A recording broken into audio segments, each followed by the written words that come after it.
এইটা গিয়ে বাদ্য বাজনা বাজাইয়ে যে আমি গরুটা দেখাইলাম, এরপর আমার মনটা খালি খালি লাগে। হ্যাঁ মামু, আমার মনে হয় আমি যে কুরবানির গরু লইয়া এলাকায় এলাকায় হাঁটছি, সেবাকে মনে হয় টের পায় নাই যে আমি কুরবানি দিব। হ্যালো মামু, কামারি আমরা এই গরুটা লইয়া টিভিতে একটা অ্যাডভার্টাইজ দেই। কথা কইছি তুই ইন্টারন্যাশনাল পর্যায়ে দেখলি দেখিয়া। তুই বল যে এলাকার মধ্যে কি কাম করলে যে আমার গরুটা ব্যাপারকে দেখলে আমি কুরবানি দিব, ব্যাপারকে জানতে হয় কেউ পাইছি। কামারি এই গরুটা লইয়া এলাকায় একটা সঙ্গীতকৃতি অনুষ্ঠানের ব্যবস্থা করি।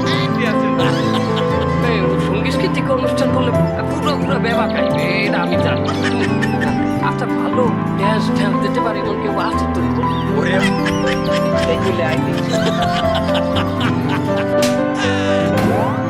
আমি কুরবানি দিব আর আমার কুরবানি দিয়ে লেংডি সেংডি মাতারিতে নাচবে, এতে আমার কুরবানি হবে?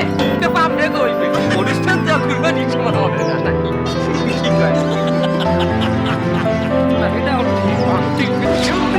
দর্শক মন্ডলী, আপনারা জানেন আমার মামু একটা কুরবানির গরু কিনছে। এই গরু লইয়া আমরা গতকাল এই ব্যান্ড পার্টি সহ আমরা পুরো এলাকায় ডাকলাম, যে পর্যন্ত কইছি যে আমরা কুরবানিটা দিয়ে আসি। এরপরেও আমার মামুর মন ভরে নাই, তাই যে আপনি যে আয়োজন করছে সঙ্গীতকৃতি অনুষ্ঠানের কইছি আমার মন ভরে নাই। আউরি কথা কও, এখানে উপস্থিত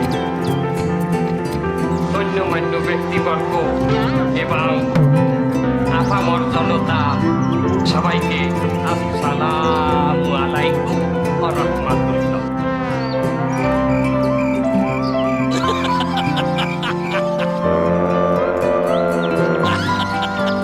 ওয়ালাইকুম আসসালাম। আপনি কথা কয়েন।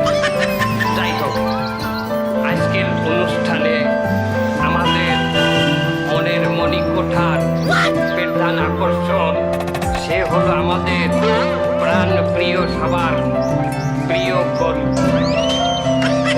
তালি তালি, সবাই তালি দেন।